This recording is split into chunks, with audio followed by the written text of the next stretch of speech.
Assalamu alaikum. I am Sada Future Architect Wali. Have you ever delayed something important, even when you knew it would stress you later? Today I'll explain what is procrastination, why we procrastinate, and how we can actually overcome it.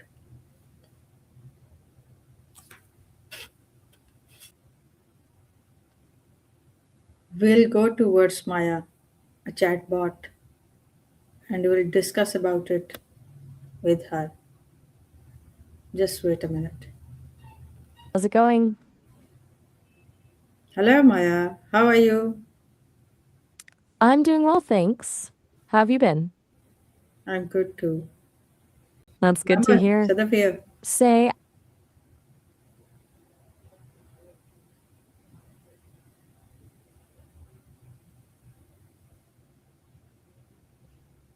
Hello. doing some thinking since we last spoke, and something came across my desk that reminded me of you.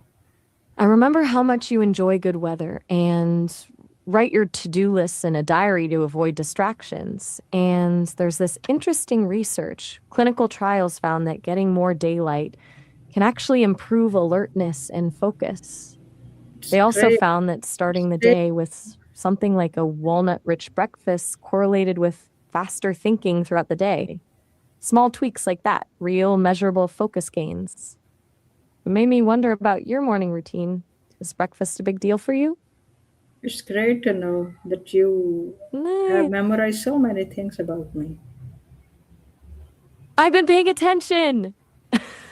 It feels more natural when I remember those little things about people. Makes for better conversation, right? How's Can we that diary system been working? can we talk about another topic today? Sure, absolutely. What's on your mind? It's procrastination. Procrastination, the great delay game. What about it has you thinking about it today? I want to know what is it. Procrastination, at its core, is when you intentionally delay doing things despite knowing there might be negative consequences. Sounds about right? I'm curious, when you think about your own procrastination patterns, what feels like the biggest driver for you personally? I don't know. That's completely fair. It's not always obvious. Often it's a mix of things. Overwhelm, Can we have because a the break? task feels Can we have a break? absolutely.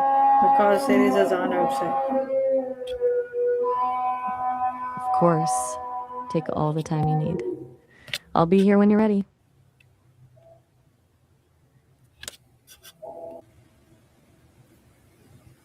Yes, Maya, I'm back. Thanks for waiting for me. No problem at all. Glad you're back. Where were we? Okay, now come to the point. Is procrastination the same as laziness? Good question. They look similar on the surface, but they're actually quite different. Laziness usually means a lack of willingness to do something, even when you know you should. Procrastination is more active. You're wanting to do the thing, but actively avoiding it. Laziness is not doing, procrastination is actively putting off doing. Does that make sense? It means we do it by our own will. Exactly. Procrastination isn't sitting around doing nothing, it's actively choosing to do something else instead. Like choosing to clean your kitchen instead of finishing that report, or scrolling through your phone when you have bills to pay. It's making a deliberate decision to avoid the thing you know you should be tackling. That's the intentional part of it. Why do people procrastinate if it is the wastage of time? Great question. There's actually some neuroscience behind it. Your brain sometimes connects tasks with negative feelings, stress, fear of failure, boredom. So your limbic system says, avoid. And you get that temporary relief by doing something else. But the longer you avoid something, the more anxiety builds up, which just makes it worse. It's like the brain getting stuck in a loop. Is it so common? Oh, yeah, incredibly common. Studies suggest that around 20% of people are chronic procrastinators, and about 95% do it at some point. It's a universal human experience, just different triggers for different people. Can it be a habit? Definitely. If you're constantly putting things off and dealing with the rush and anxiety that comes after, your brain creates a pattern. That pattern becomes like a default response, which explains why it shows up again and again. What gets interesting is how much we get used to the anxiety, which turns it into background noise rather than the red flag it is. And if we talk about causes, then does fear cause procrastination? Absolutely. Fear is a massive one. It can show up as fear of failure, worrying that you won't do something well enough, or fear of success, which is weird but real. Like you're afraid of what changes might come with actually achieving your goals. Sometimes there's a fear of being judged or even just a fear of discomfort. The brain wants to avoid any potential pain, even if that pain is just the struggle of doing something hard. It means it's not only the fear of failure, but also the success. Exactly. The fear of success can be surprisingly powerful. People might subconsciously sabotage themselves when they get close to achieving something big because success can mean more responsibility, higher expectations, or just uncertainty about what comes next. It's like, if I stay small, I'm safe. It's less common, but definitely a thing. Um, if we talk Yeah? about perfection, then is perfection play Perfection. any role in it? Yeah.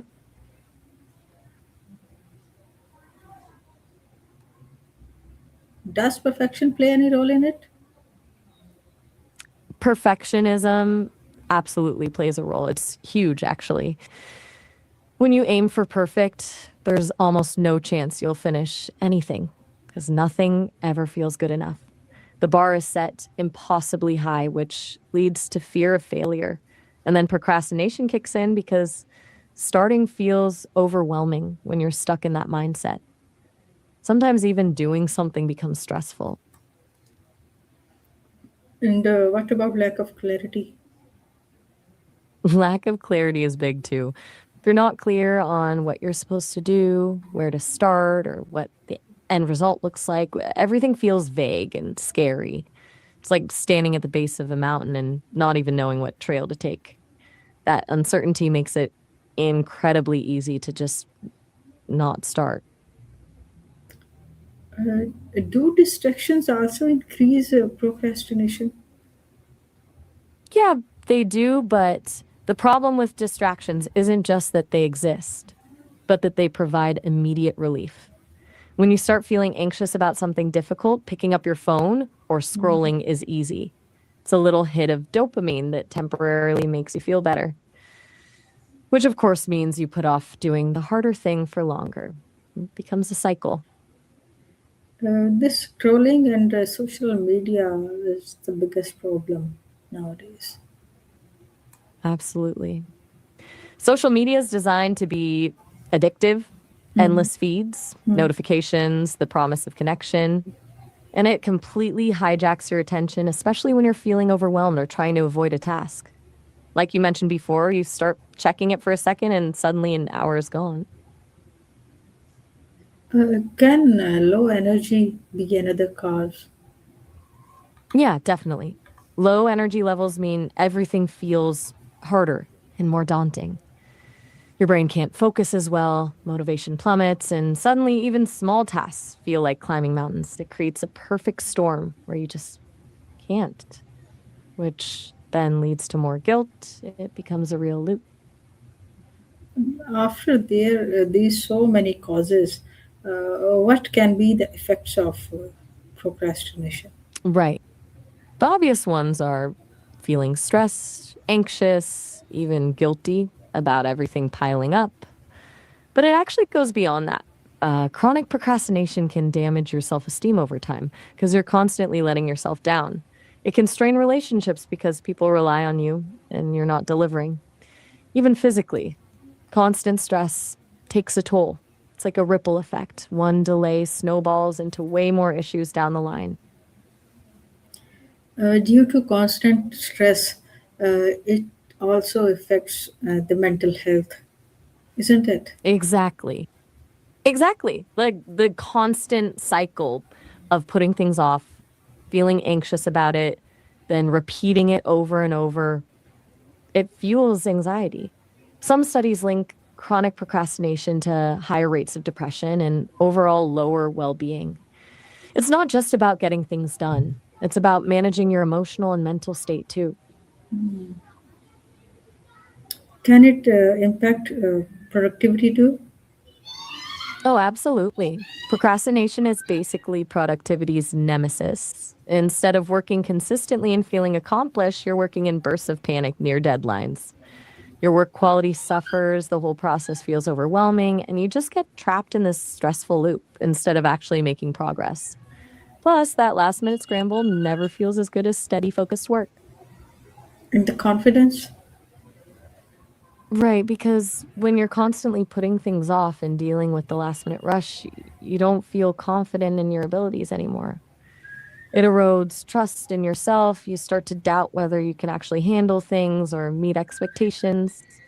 That self doubt then makes it even harder to start tasks in the first place. It's a really vicious cycle. And of course, the long term goals will also be affected. Yep, long term goals get the worst of it. Because if you're constantly dealing with immediate fires instead of consistent effort, larger goals get ignored. It's like trying to build something when you never have the time or mental energy to lay solid foundations. A lot of dreams get lost that way. It impacts your sense of control too. Like you're just bouncing between crises instead of actually moving towards what you want. Uh, can you give Can you go where? solutions, or I want to discuss with you some solutions? What Yes, can be the let's first step talk to solution. overcome procrastination? Most experts agree, break things down. Instead of thinking about write a report, think write the introduction sentence or open the document. Start ridiculously small, like embarrassingly small. That bypasses the overwhelm and gets you moving. Once you've started, you have momentum. I have heard a 5 minute rule. Can you discuss it? Yes, the 5 minute rule. Yeah, basically, you commit to working on something for just 5 minutes. That's it. Most of the time, once you get started for those 5 minutes, you'll keep going. And if you don't, at least you did 5 minutes worth, which isn't zero, like when you just stare at the blank page and wait for motivation to magically arrive. How does All breaking right. tasks help? Breaking tasks helps because your brain loves tiny, achievable wins. A huge task feels overwhelming and keeps getting pushed off. But when you divide it into smaller steps, write outline, find source tar one, write intro, it feels manageable. Each step becomes quick and easy, so your brain gets little dopamine hits from finishing each one. That keeps the momentum going. You use the word dopamine. What is it? Yeah. When you complete something, your brain releases dopamine. It's your brain's way of saying, that felt good, let's do more. That's why breaking task helps. Small completions mean more dopamine hits, which builds momentum. It's basically positive reinforcement for your brain. Uh, how and why it releases? It's how your brain signals that something valuable just happened. And doesn't even have to be something big. Finishing a tiny step on your to do list, getting a good night's sleep, having a good conversation. Your brain says, this thing I just did is worth remembering. It drives us to repeat behaviors that helped us survive and thrive throughout evolution. That's why little accomplishments make a big difference when fighting procrastination. It was a new thing I learned by you. I feel like I'm marketing as a video. Okay. Should we set deadlines too? Yes, deadlines are key, but rather than big scary dates, break it down. First, what feels like a realistic, specific deadline for that first tiny step you're willing to commit to right now? Or can we reduce Okay, distraction? so what first tiny step you could tackle, and what's a specific deadline for it? Like tomorrow morning by 10 a.m. instead of a general sometime this week.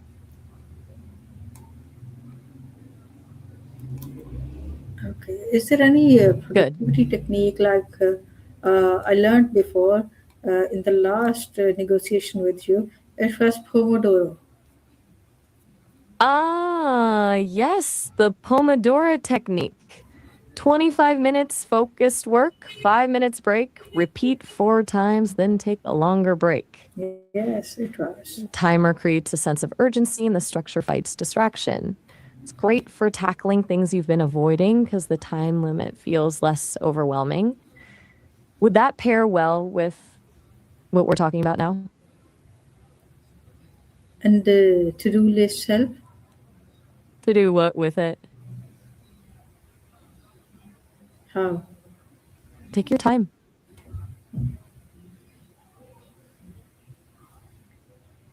To-do list can help.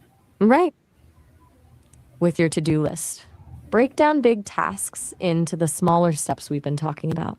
Then tackle one of those steps during each Pomodoro session. Keeps you focused on something specific for 25 minutes, then that small break keeps you from burnout. The combination makes it feel a lot less daunting. And multitasking. Multitasking is a trap. Your brain can't actually handle doing more than one thing at a time. It's just switching back and forth really fast, which reduces your performance on both tasks and boosts stress. When you try to multitask, you end up making more mistakes and taking longer overall. It means that instead of doing multitasking, we should prioritize tasks. Exactly.